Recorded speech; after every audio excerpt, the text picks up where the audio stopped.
नमस्कार, मैं सुनीता कथा मंथन में आप सबका स्वागत करती हूँ। कथा मंथन में आज सुनिए अज्ञय जी द्वारा रचित कहानी अछूते फूल। मीरा वायु सेवन के लिए चली जा रही थी, लेकिन उसका सिर झुका हुआ था, आंखें अधकुली और ध्यान ध्यान आसपास की चीजों की ओर, पथ के दोनों ओर बिखरी हुई आत्मनिवेदन करती हुई सी संस्कृत प्रकृति की ओर बिल्कुल नहीं था। मीरा की आयु 26 वर्ष की हो गई थी। इन 26 वर्षों में वयस्क हो जाने के बाद मीरा ने अपने कॉलेज के 4 वर्ष पूरे करके बीए की डिग्री प्राप्त कर ली थी और उसके बाद क्रमशः राजनीति में हिस्सा लिया था। जेल भी हो गई थी। सोसाइटी में, सभ्य समाज में भी मेलजोल बढ़ाया और अपना स्थान बनाया। बीमा की एजेंसी भी की थी। कहा जा सकता है कि उसने अपने समाज में सफलता प्राप्त की थी। पुरुषों पर प्रभाव डालने की उसमें कुछ विशेष शक्ति थी। उस शक्ति की प्रतिभा कहे तो अनुचित ना होगा। मीरा के हमजोली सभ्यों की इस भाषा में कहा करते थे, she has a wit man. अब भी घूमते समय अपना ध्यान आसपास के सौंदर्य से खींचकर अपने ही भीतर समेटे मीरा इसी बात को सोच रही थी जहां तक उसकी याद जाती थी। अपने पिछले 10 वर्षों में जब से उसने होश संभालकर आत्मनिर्णय का अधिकार पाया और विद्यार्थी समाज के स्वच्छंद वातावरण में पैर रखा, तब से उसे एक भी पुरुष ऐसा नहीं मिला था जो उसके संपर्क में आया हो और अप्रभावित रहा हो। पुरुष आते थे, कोई झुककर, कोई अकड़कर, कोई लोलुप भाव से तो कोई कठोर उपेक्षा से, लेकिन फिर मानो उन पर कोई सम्मोहिनी सी छा जाती थी, मानो उनके पंख भीग जाते और फड़फड़ाना बंद हो जाता, या यूं कहे कि किसी फैंसी नस्ल के पालतू कुत्ते की तरह वे मीरा के पीछे पीछे दुम हिलाते हुए चल पड़ते थे। मीरा उनसे खेलती, नचाती और काम लेती थी। कुत्तेपन के कारण वे सेवा करते थे, यद्यपि फैंसीपन के कारण वे मुंह लगे भी होते थे और मानो थोड़ी सी दुलार पुचकार के भूखे भी। मीरा इस बात को जानती थी, इसकी अनदेखी भी नहीं करती थी, लेकिन इतना होने पर भी मीरा ने पुरुषों से एक विशेष दूरी कायम की थी, एक अलगाव स्थापित रखा था। इतने पुरुषों के संपर्क में आकर, उनसे मिलजुल कर, उनसे मिक्स करके भी वह अछूती रह गई थी। अछूती ही नहीं, अस्पृश्य भी। उसे इसका अभिमान भी था। स्त्री के लिए पुरुष समाज में आकर भी उससे बचे रहना एक बड़ी बात होती है, और फिर भारत के नव संस्कृत समाज में, जिसमें आचार के पुराने शास्त्र नष्ट हो गए हैं और नए स्टैंडर्ड बन नहीं पाए, स्त्री के लिए अपने शील की रक्षा करते हुए चलना तो बहुत बड़ी बात है। और मीरा ने यही महान कार्य बड़ी सफलता से किया था और उसका अभिमान अनुचित नहीं था। इस समय टहलने के लिए घर से निकलकर पैदल घूमती हुई मीरा इसी बात पर विचार कर रही थी कि मन ही मन एक एक करके उन लोगों को गिन रही थी जो उसकी अर्दली में आए थे, जो उसकी जीवन की रंगशाला में अपना पाठ अदा कर रहे थे। कोई नाचकर, कोई चिल्लाकर, कोई हंसकर, तो कोई रोनी सूरत बनाकर, जिन्हें एक एक करके उसके मंच पर से हटा दिया था। अवश्य में वह अपनी सफलता के लिए अपने को बधाई दे सकती थी।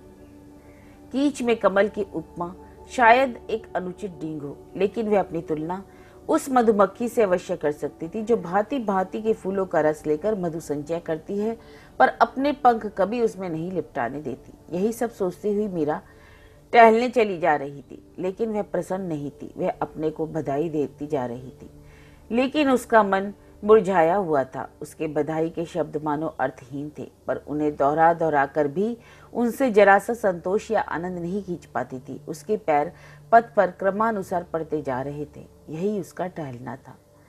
मीरा का रास्ता पूर्णतः निर्विघ्न नहीं था। सांझ घिरती आ रही थी और अधिकांश सैर करने वाले, मुख्यतः बूढ़े, औरतें, बच्चे अपने अपने घर घोंसलों की ओर चल दिए थे। फिर भी जब जब उस संकरी सड़क पर कोई साइकिल पर सवार नवयुवक सैलानी यहाँ निकलता और मीरा के पास से सर्राता हुआ चला जाता, तब मीरा को चौंक कर एक और हटना पड़ता। उस ढंग के सैलानी प्रायः बिना रोशनी के घर से निकलते हैं और फिर वक्त तंग पाकर खूब तेजी से घर की ओर साइकिल दौड़ाते। घंटी बजाना, ब्रेक लगाना उनके लिए महापाप गौरव प्राप्त कर लेना है, और जो जरा मनचले होते हैं वे हैंडल को हाथ से छूना भी अनुचित समझते हैं। तब तक अवस्था ऐसी आती है कि सतयुग से हमारा युग बढ़ता जाता है। सतयुग में लोग परलोक की तलाश में फिरते थे और लक्ष्य नहीं होता था। अब परलोक ही मुंह बाए फिरता है और पैदल चलने वाले लोगों को अपनी जान बचाकर भागना पड़ता है। यह बात नहीं थी कि मीरा को इस ढंग के लोगों पर क्रोध आता हो। साहसिक प्रवृत्ति उसमें पर्याप्त मात्रा में थी और खतरे का नशा वह खूब पहचानती थी, लेकिन उस समय उसे अकारण क्रोध आया था। वह भीतर ही भीतर कूद रही थी। उसके मन में बार बार एक खुजली सी उठती कि किसी से कठोर व्यवहार करे, किसी से लड़े और बुरी तरह उससे पेश आए, किसी को चोट पहुंचाए, किसी चीज को बिगाड़े।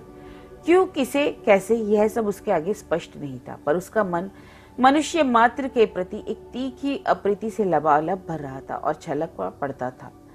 सामने से जो लोग साइकिलों पर आते, मीरा घूरकर उन्हें देखती। जो कुरूप होता वह उसके रोष से बच जाता, लेकिन औरों पर वह दृष्टि ऐसे पड़ती मानो उन्हें भस्म कर डालेगी। प्रत्येक ऐसे आगंतुक के साथ उसका रोष बढ़ता जाता। अंत में एक अवस्था ऐसी आई कि उसका इस सुलगते हुए अप्रीति भाव को दबाना असंभव हो गया और वह मानो कार्य में परिणत होकर फूट निकलना चाहने लगा।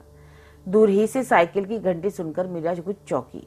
फिर उसने पथ पर से एक छोटी सी टूटी हुई डाल उठा ली। सामने ही सड़क का मोड़ था, शायद इसलिए आते हुए साइकिलिस्ट ने घंटी बजाई थी। धुंधलके में मीरा उसे तब तक न देख सकी जब तक कि वह बहुत पास न आ गया। तब एकदम से उसने वह छोटी सी डाल साइकिल के पहिए की ओर फेंक दी। साइकिल तीव्र गति से जा रही थी। डाल की लकड़ी पहिए की सिलाइयों में अड़ गई। साइकिल लड़खड़ाई और एकदम से रुक गई। सवार उस पर से उछलकर 6-7 फुट दूर जाकर औंधे मुंह गिर गया। एक वहां से उसने शायद अपना मुंह बचाया था, पर उसका सिर सड़क के किनारे एक पेड़ से टकरा गया। साइकिल क्षण भर बिना सवार के ही खड़ी रही, फिर कुछ इंच आगे से रखकर एक और गिर गई। विद्युत गति से ही हो जाने वाली इस घटना की पहली प्रतिक्रिया मीरा के मन में एक तीव्र आनंद के रूप में प्रकट हुई। वह आनंद जो विजय के बाद होता है, जब बहुत दिनों की अनेक असफलताओं के बाद एक दिन एकाएक सफलता मिल जाती है।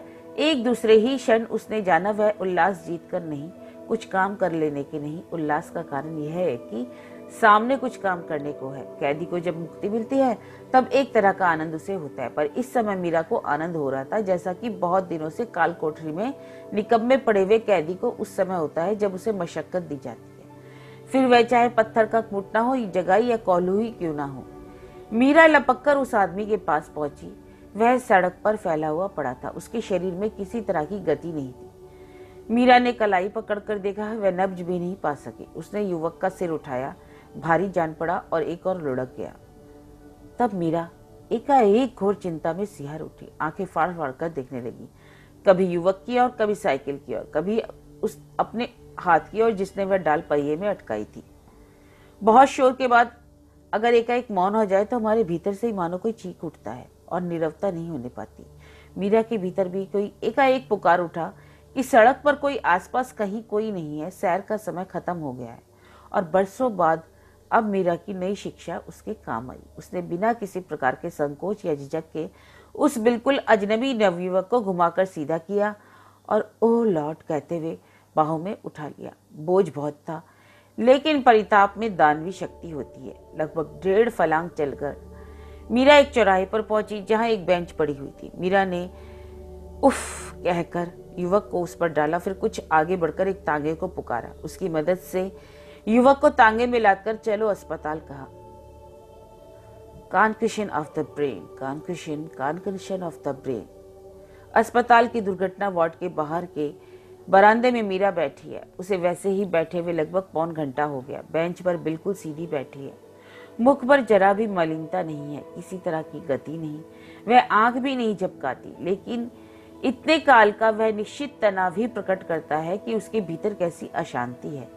मीरा मानो अपने नाड़ी स्पंदन के साथ ताल देती हुई गिनती जा रही है कि उस घटना को कितनी देर हो गई, प्रति सेकंड कितनी और देर होती जा रही है। आखिर डॉक्टर ने आकर आश्वासन देते हुए कहा, अब कोई चिंता की बात नहीं है।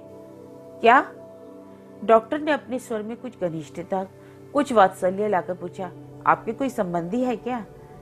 नहीं, ये सड़क पर दुर्घटना हो गई है, वही है।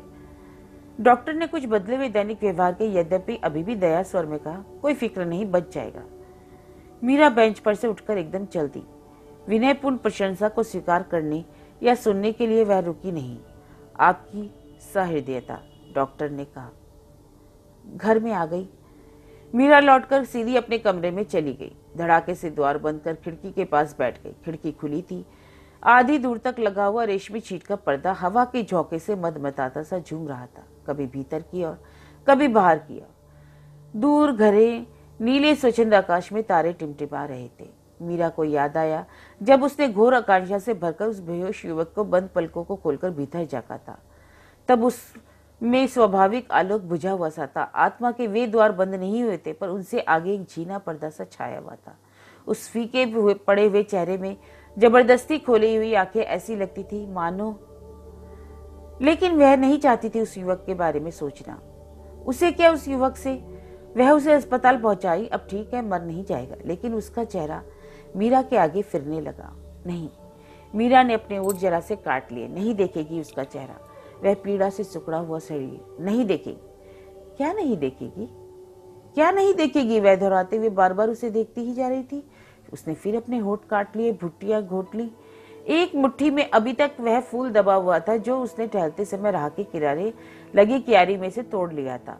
वह अब मुट्ठी में अभी भी लिए हुई थी। मीरा का शरीर ढीला पड़ गया।